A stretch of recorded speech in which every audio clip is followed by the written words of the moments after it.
Hey everybody, what's going on? I want to put a video up today about some vino. Wine, Italian wine is called vino. One of the Italian wines we're going to do today is, I got on the beer reviews, but I didn't really do too much with wine reviews. So I'm going to do a little wine review here, and this one is Chianti. Remember, like Hannibal Lecter? That type, not that type of, well, it's the same kind of Chianti, you just don't eat it with fava beans and liver. It's a unique wine as far as red wines go. When it comes to Italian wines, people try and throw things down your throat. No, you gotta have a Pinot Grigio. You know, you gotta have this. You gotta have that. Chianti is the Italian standard for table wine. So let's check out what we have here.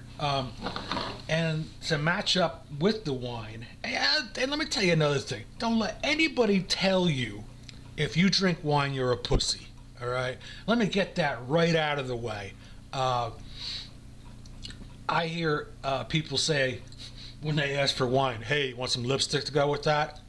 You know, this world is so full of so many fucking assholes, man. Anybody ever said that to me? I'm a big guy. I'd ram their fucking teeth down their throat. So don't get caught up with like, I'm going to start drinking wine, I'm going to start arranging flowers. Hey man, if that's what you're into, that's cool, but I don't. So don't worry about your masculinity here. One of the neat things about wine is I make my own wine. I make homemade wine. I haven't done it in a while. It just gets to be kind of costly, and if you don't sanitize it correctly, all your money goes right out the window. I just found it easier to buy wine. But when I do make wine, I'll definitely do a video on it. One of the interesting things about it is when you make wine, you press the grapes, right?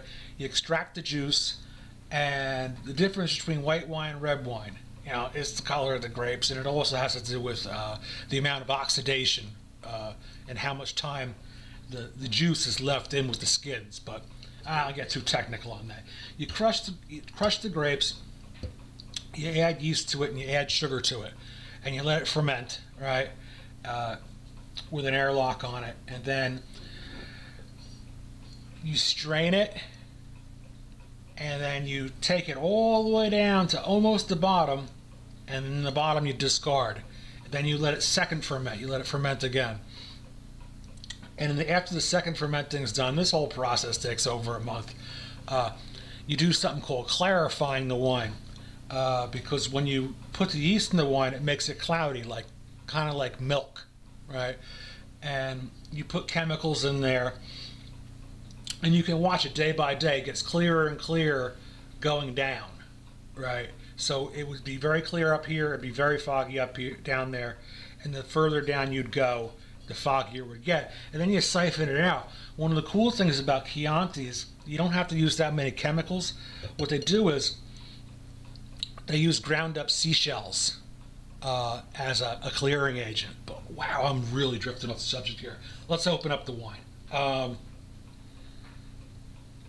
Get a Chianti from Italy. They're just, you know, it is what it is. Italian wines are best from Italy. Whoa. Now what I have here with it is, you know, this is really is a robust red wine, and what I have with it is I have some Amish blue cheese, some ciabatta bread, and a couple chocolates. I'm gonna have that with it.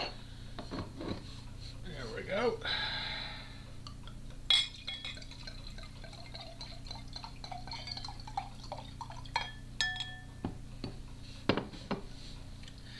Now here's the thing, you swirl the wine around like this. You see people doing that? Do you know why they're doing that?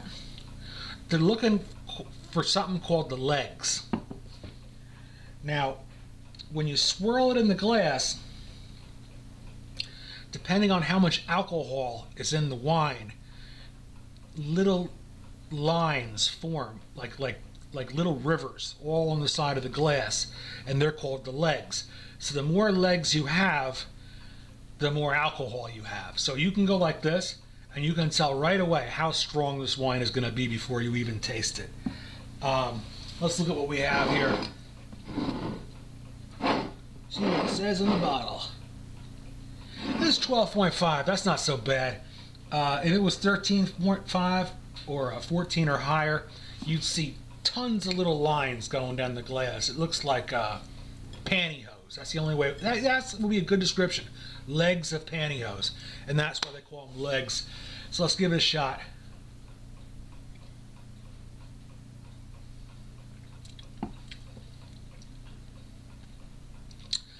That's good, honest wine right there. No horrible aftertaste. It's just a really good wine. Chianti is a table wine, and the Italians consider wine to be food, not just like an alcohol to get all buzzed out on. And they do get all buzzed out on it, but they have wine with every meal, and even the children drink it. So this one here is Ruffino Italia Chianti from 2010. Doesn't have to be that old. Most of the Chiantis you see in the store are year and a half, 2-3 years old. But one of the things to look out for is don't get caught up in the marketing. Don't buy the one with the bottle that's shaped like a fish for $25 because it's shit wine on the inside. And don't buy the one with the basket around it because that's also shit wine too. You're paying for the phony basket and the gimmick.